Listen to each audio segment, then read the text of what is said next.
way, they would probably also be a bit more helpful in the situation. And totally. So I'm thinking of a thing that you said, that when you were talking to like the guy in your office and addressing the problem, he told you like you're not the first, like you're not the only person who came up with this problem, and you felt like more, you felt better. You're like, okay, so like it wasn't all in my mind, like I wasn't even, like it was other people, and you felt safer and stronger and more courageous. And I get that, and but it's sad for to hear that you weren't like believing in yourself and believing in what had happened until it was happening to other people, and you're like, okay, so I'm not inventing it. And because we're just used to people not believing us, used to having to prove things. So like, look, I have a video of it, but if you don't have it, you're like, oh, no one's gonna believe me. And I feel that it's always so strong. So like, if something bad happens and a person tells you about it, you kind of believe him. You're not maybe 100% sure, but you usually believe him. But when it's sexual harassment, it's immediately no, until like, no, not true until I see it. Like with in these cases, everyone needs like proof. I need 100 people to say it. They're so strong in trying to disprove what you're saying, but it doesn't happen for other things. Like if I say like, yeah, this guy, he got my phone and he threw it in the river, they're like, oh yeah, I believe you. This guy, he touched me and it was like sexual and I didn't like that. No, yeah, I'm not gonna believe it. Like I have to hear what he says. I have to see if there were people around. Yeah. What? Yeah. No. Yeah. Yeah, it's impossible. And then it just turns into like, who's, he said, she said, who's more believable. Yeah.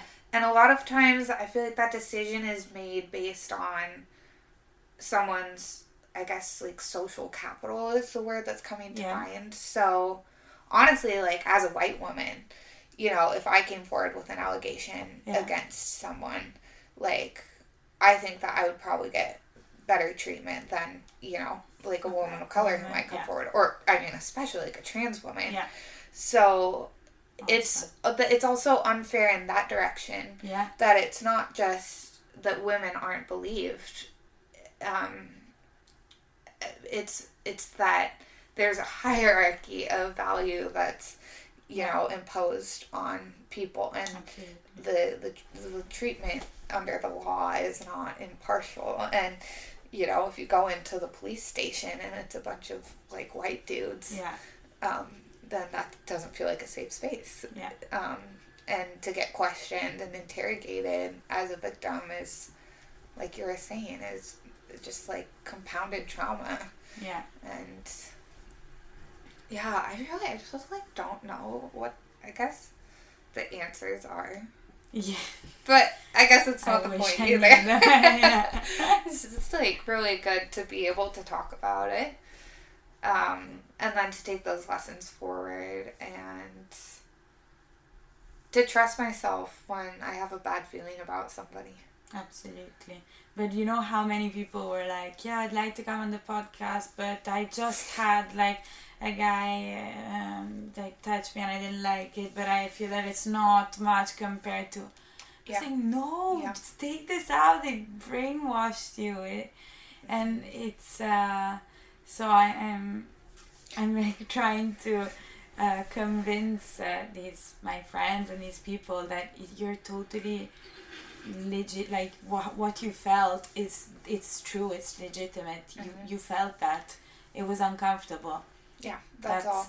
Like, that's the end of the story. That's why I think this podcast is so cool. Because honestly, when you brought it up, like to our class, in my head I was like, oh, that's really cool. I don't have anything to say, but I can't wait to listen to it.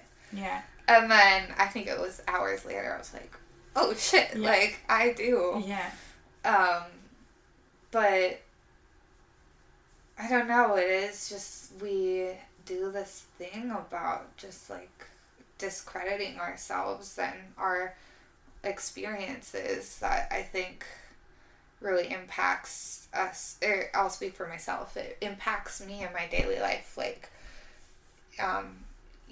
like feeling confident in speaking up in the classroom and then questioning myself, or, I'm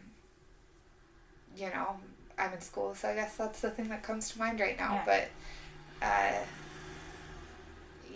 it's not just, like, it affects the way that we move through the world. Absolutely.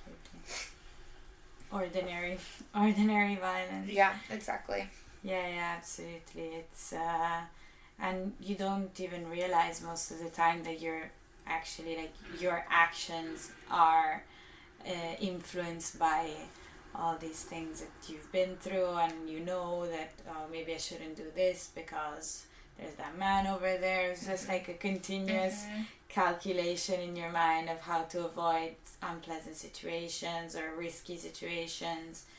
Yeah. So I feel that I don't know the data on like mental health and anxiety, but I can bet that it's stronger in women, like female presenting women or people in obviously like oppressed category, because it's just like a continuous thinking of how to avoid not being hurt, not being harassed, and other people have the privilege to just not think about this. And the other night, actually, we were like out, and it was totally the other side of Dublin for me, and it was super late, so like I was gonna call a taxi, and like this guy was like, I'm gonna walk home, it's such a pleasant walk, and it was like 4 a.m. I was like, it's a pleasant walk for you, like what the actual, you're really pleasant. Telling me that to go for a walk because it's pleasant at 4 a.m. I was like, I don't have that privilege, like I don't,